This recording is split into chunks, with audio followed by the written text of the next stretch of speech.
ओम श्री गुरुभ्यो नमः। हरिः ओम।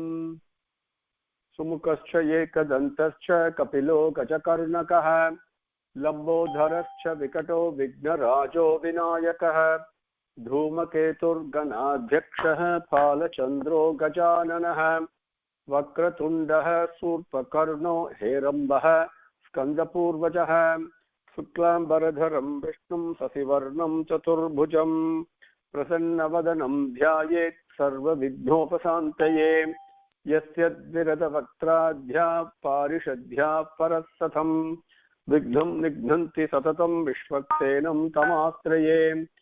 गुरुर्ब्रह्मा गुरुर्विष्णुः गुरुर्देवो महेश्वरः गुरुसाक्षात् परं ब्रह्म तस्मै श्रीगुरवे नमः।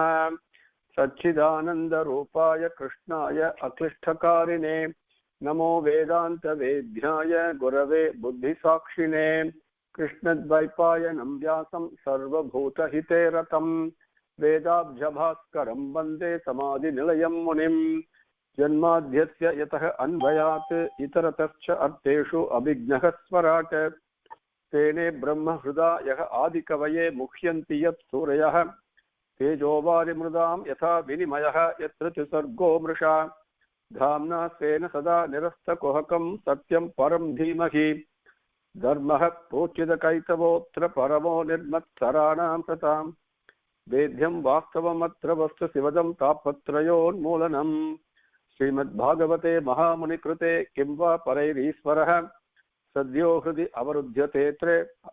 अवरुध्यतेः अत्र कृतिभिः सुश्रुषुभिः तत्क्षणात् निगमकल्पतरोः गलितं फलं सुखमुखात् अमृतद्रवसंयुतं पिबत भागवतं रसमालयं मुहुरहो रसिकाः भुवि भावुकाः नारायणं नमस्कृत्य नरं चैव नरोत्तमं देवीं सरस्वतीं व्यासं ततो जयम् उदीरयेत्. Now with Bhagavan's grace, let us continue from where we left off.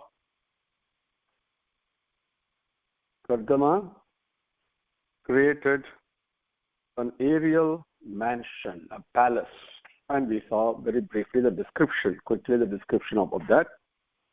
We came up to Slokam 22 in Adhyayam 23 in Skandham 3. Now, today we will take up Slokam 23 to all the way up to 50. And I'm covering all of them in one class.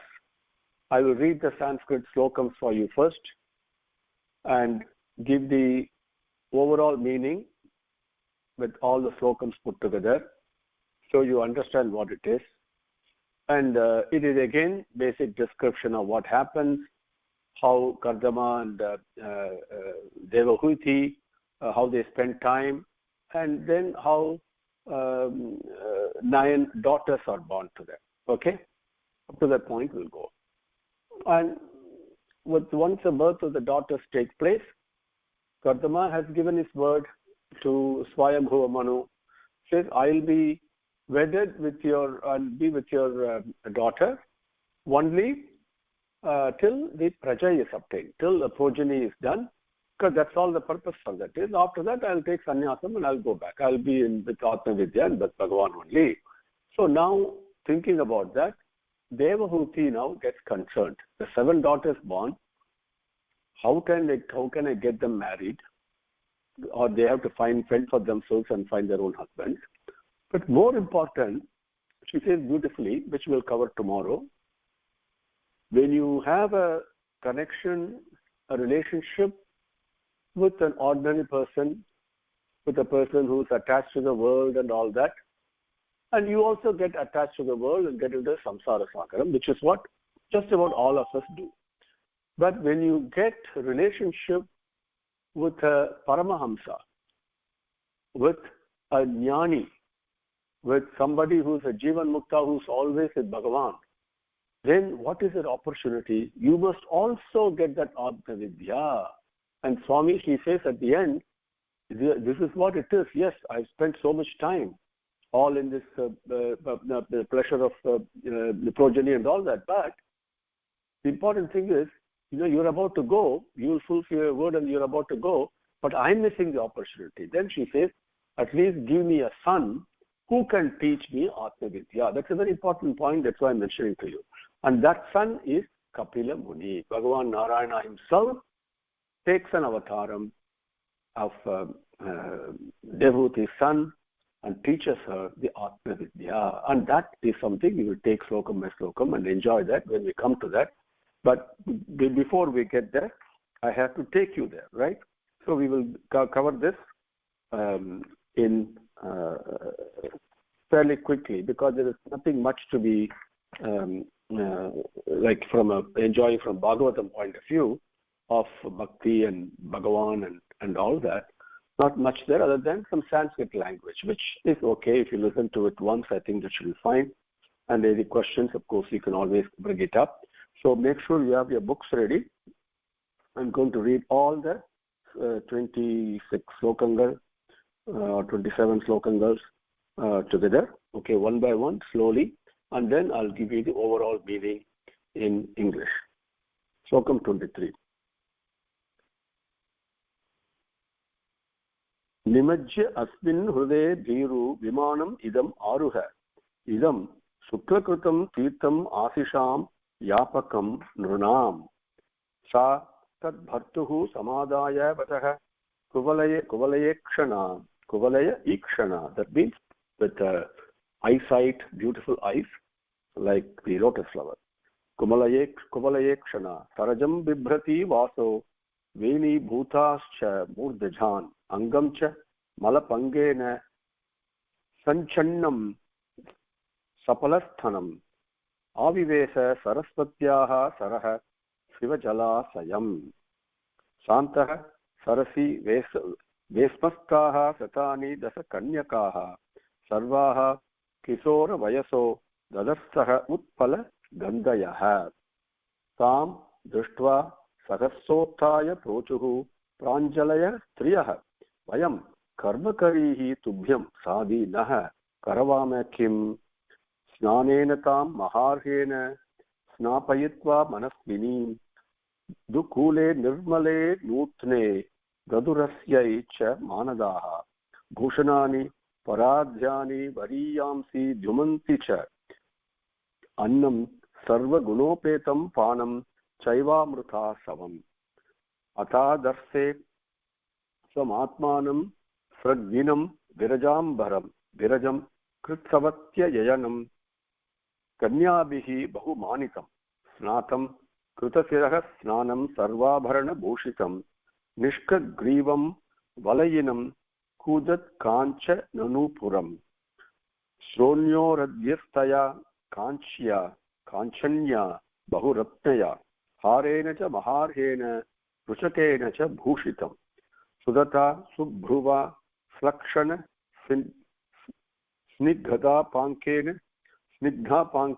चक्षुषा पद्मकोशस्पृधा नीलैः अलकैः च लसन्मुखम् यदा संसार ऋषभं ऋषीणां दयितं पतिं तत्र चास्ते सह स्त्रीभिः यत्रास्ते स प्रजापतिः भर्तुः पुरस्तादात्मानं स्त्रीसहस्रवृतं तदा निशम्य तद्योगगतिं संशयं प्रत्यपद्यत स तां कूतमलस्नानां बिभ्राजन्तीम् अपूर्ववत् आत्मनो बिभ्रतीं रूपं संवीतरुचिरस्थनीं विद्याधरी सहस्रेण सेव्यमानं सुवाससं जातभावो विमानं तदा रोहयत अमित्रहन्. Number 28. तस्मिन् अलुप्त महिमा प्रियानुरक्तो विद्याधरीभिः उपचीर्ण वपुर्विमाने बभ्राज उत्कज कुमुद्गन वानपीज्यं ताराभिरावृत इवोत्पतिर्नभः स्तः तेनाष्टलोकप विहार कुलाचलेन्द्र द्रोणीष्वनंग सख मारुत सौभगास सिद्धैः नुतोः दुदिनिपात शिवस्वनासु रेमे चिरं धनदवत् ललना वरूथि वैश्रम्भके सुरसने नन्दने पुष्पभद्रके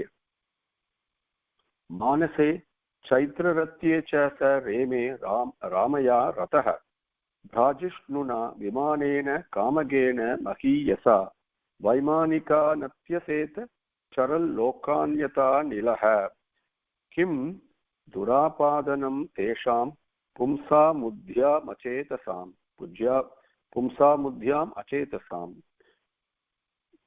यैराश्रितस्तीर्थपदश्रणोः व्यसनात्ययः प्रेक्षयित्वा भुवो गोलं पल्यै यावान् स्वसंस्थया बह्वाश्चर्य महायोगी स्वाश्रमाय न्यवर्तत विभज्य नवधात्मानं मानवी स्वरतोत्सुखां रामां निरमयन् रेमे वर्षपृगान् मुहूर्तवत् तस्मिन् विमान उत्कृष्टां सय्यां रतिकरीं श्रुता न चाबुध्यततं कालं पत्यापीच्येन सङ्गता एवं योगानुभावेन दम्पत्यो रममानयोः सतं गतीयुः सरदः कामलालसयोर्मनाक् तस्याम्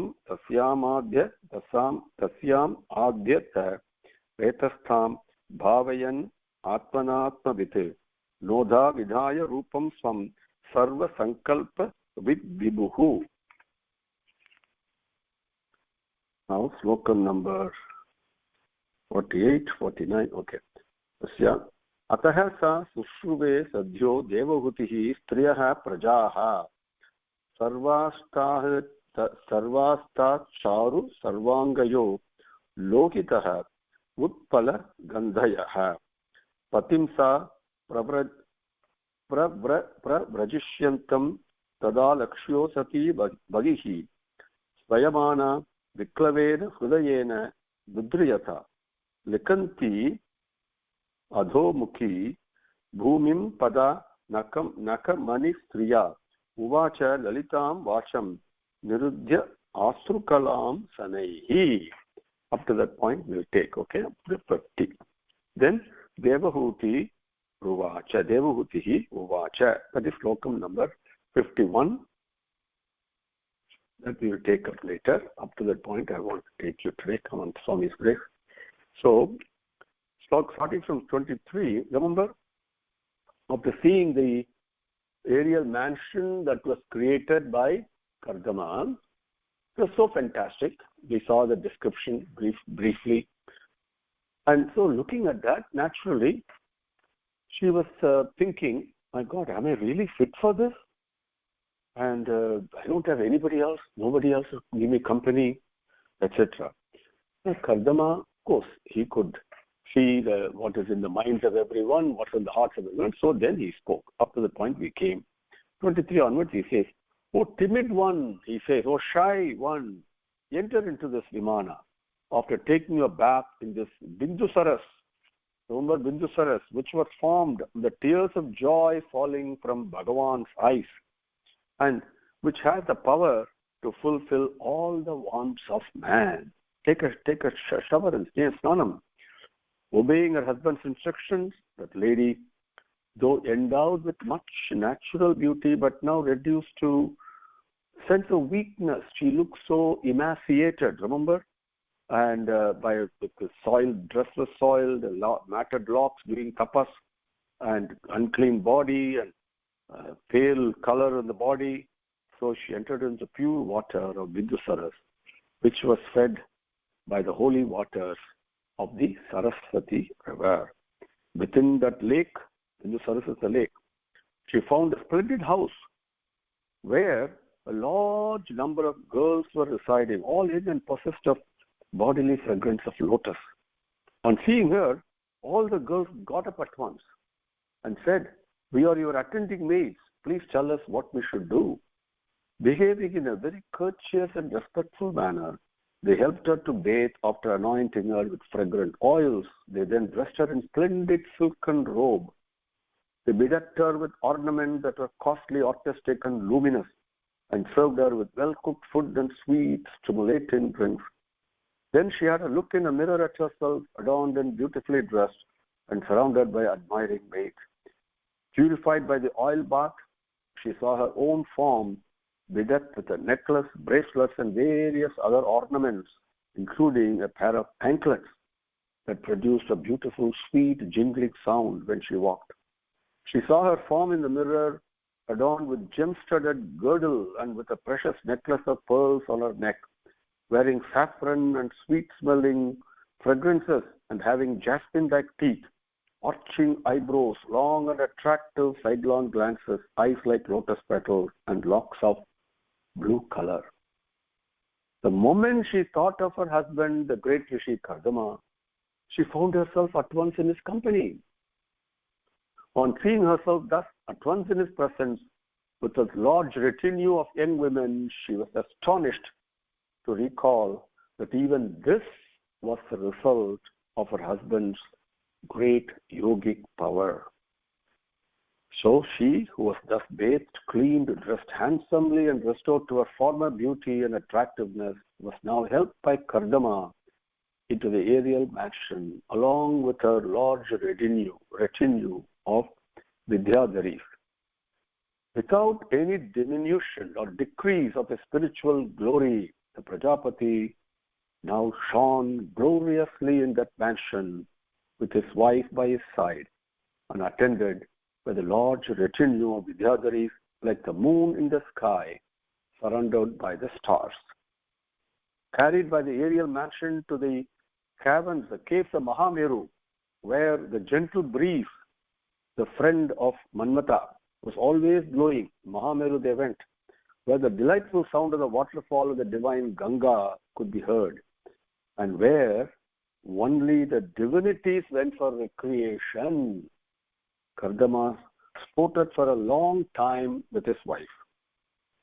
Then he also indulged in sports with his beautiful wife in heavenly gardens like Vaisrambhaka, Surasana, Nandana, Pushpa Bhadraka, Chaitra Radha, etc., all in the lake of Manasaras, or Manasa Saras, is the way it is described. Traveling in that resplendent aerial mansion, moving at will to any sphere like the wind, he excelled even the gods.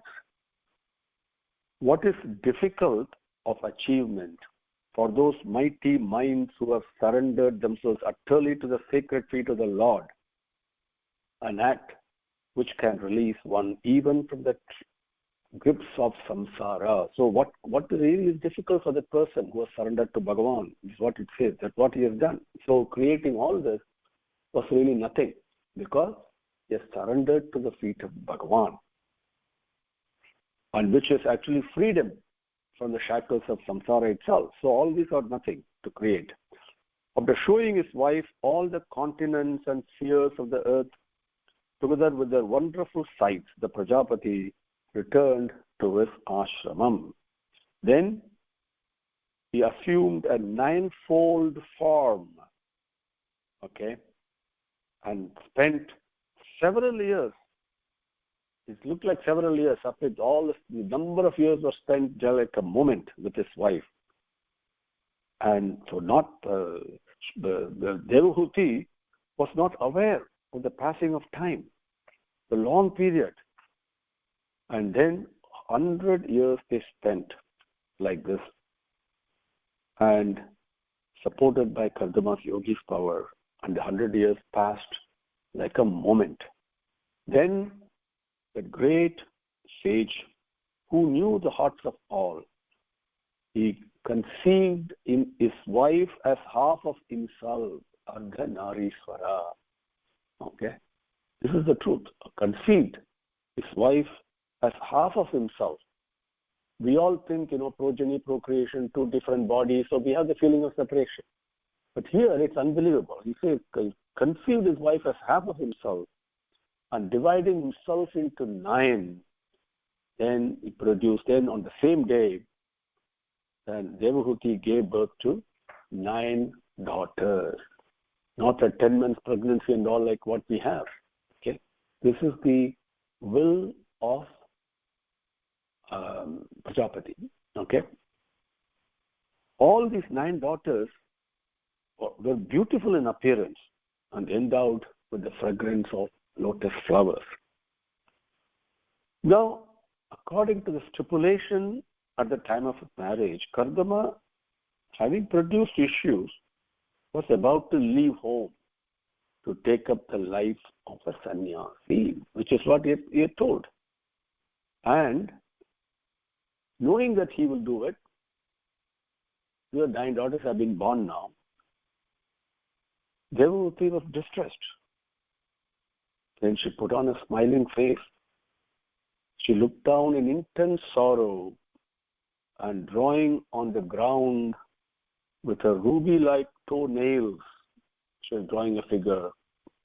She began to speak to her husband in her sweet voice, suppressing with great difficulty the tears that welled up in her eyes. She was sad. She was distressed. But still she put up a smiling face, and with her head bent down and drawing on the ground with her toenails, she was speaking very sweet words to her husband, but at the same time, suppressing with great difficulty, the tears were welling up in her eyes. Why was she sad? What was it that she wanted? That we will see tomorrow with Bhagavan's grace. It's a very important thing leading to the birth of an avatar. An avatar is going to come. Okay? And that's a very important teaching. Kapila Muni teaching Devahuti is another Bhagavad Gita. It is so beautiful it is. So we will enjoy with Bhagavan's grace and with only his blessing, we will partake that. And so we'll continue tomorrow. Om Shri Gurubhyo Namaha. Harihi Om. Samastalokaha Sukhino Bhavantu. Samastalokaha Sukhino Bhavantu. Samastalokaha Sukhino Bhavantu. Om Shanti Shanti Shanti. Harihi Om.